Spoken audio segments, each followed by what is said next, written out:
Lockdown से पहले गीता के घर का नजारा कुछ ऐसा था कि रोहन ऑफिस जाता था और शिविन स्कूल।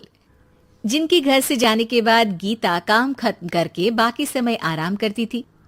लेकिन लॉकडाउन के बाद ऑफिस और स्कूल घर में ही खुल गए और इससे गीता का हाल वो तो आपको देखने में ही मजा आएगा।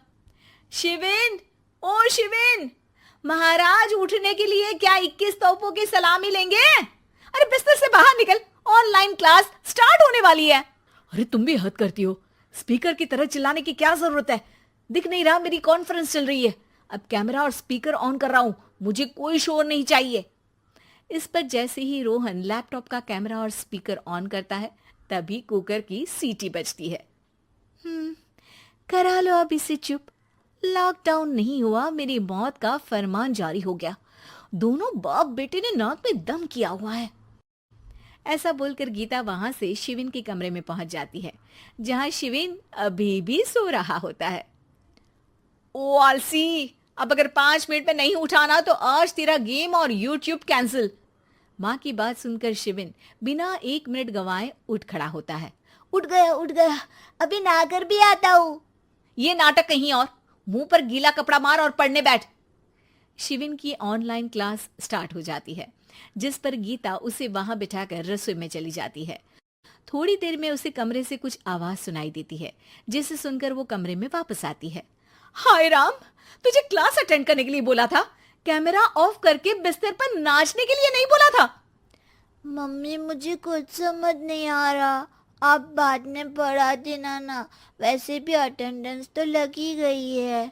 हाँ हाँ बेटा, जरूर बन जा। तू अभी से हम सबका बाप बन जा। अरे नहीं मतलब कहाँ से लाते हो इतना दिमाग, और पढ़ाई करते हुए ये चला कहाँ जाता है? नाइस क्वेश्चन, दिमाग से पूछकर बता दूंगा।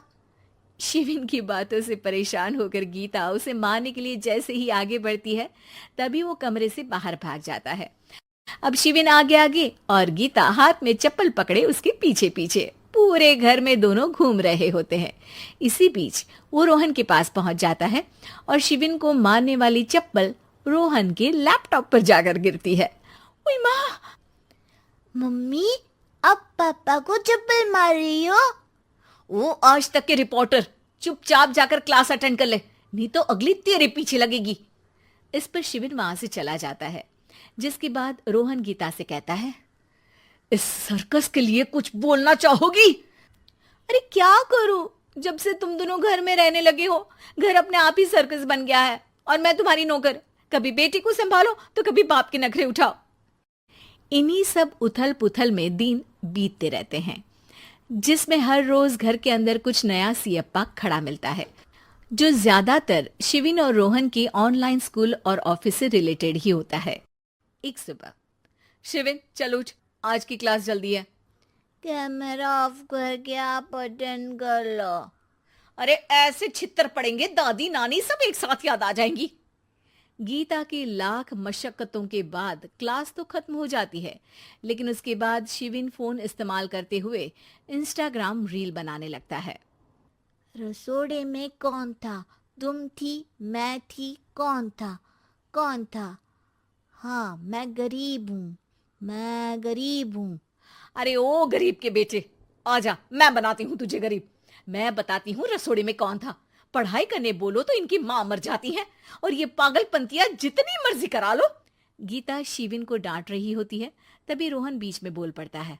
अरे बच्चा ही तो है, इतना गुस्सा क्यों कर रही हो? बेटे का साथ देने की इसी एक कोशिश में अब शिविन के साथ साथ रोहन भी गीता के गुस्से की सूली पर चढ़ जाता है। अगर बेटे पर इतना ही प्यार आ रहा है तो इसे क्लास अटेंड क्यों नहीं कराते, इसका होमवर्क क्यों नहीं कराते? उस समय तो बहुत जल्दी मीटिंग आ जाती है, वो काम मैं करूं और यहाँ इस बेफिजुली की चीज में तरफदारी करके बन जाओ महान। हे भगवान, कोई तो इनके ऑफिस और स्कूल खुलवाओ, मैं इन्हें और घर में नहीं सह सकती। अरे कुछ और मांग लेती, क्योंकि तुम्हारी ये विश इस साल तो पूरी होने से रही, कोरोना। हाय नास पिटे ने जिंदगी ही बर्बाद कर दी। खाए कोई पचाए कोई, कल मुझे चुन चुन कर सबको मेरी बद्दुआ लगेगी। उन्होंने दुनिया का और इन बाप बेटे दोनों ने मेरा जीना मुश्किल कर दिया। गीता वहां से चली जाती है, जिसके बाद रोहन शिविन से कहता है, अरे तुम्हारी मम्मी इतनी भड़की हुई क्यों है? आपकी वजह से पूरा समय घर में रहते हो और उस पर कोई काम कराने की जगह बस ऑर्डर देते रहते हो। अच्छा बेटे, सारा इल्जाम मुझ पर, पूरा दिन तो वो तुम पर ही चिल्लाती है। हाँ, मतलब दोनों का 50-50 है, कुछ करना पड़ेगा।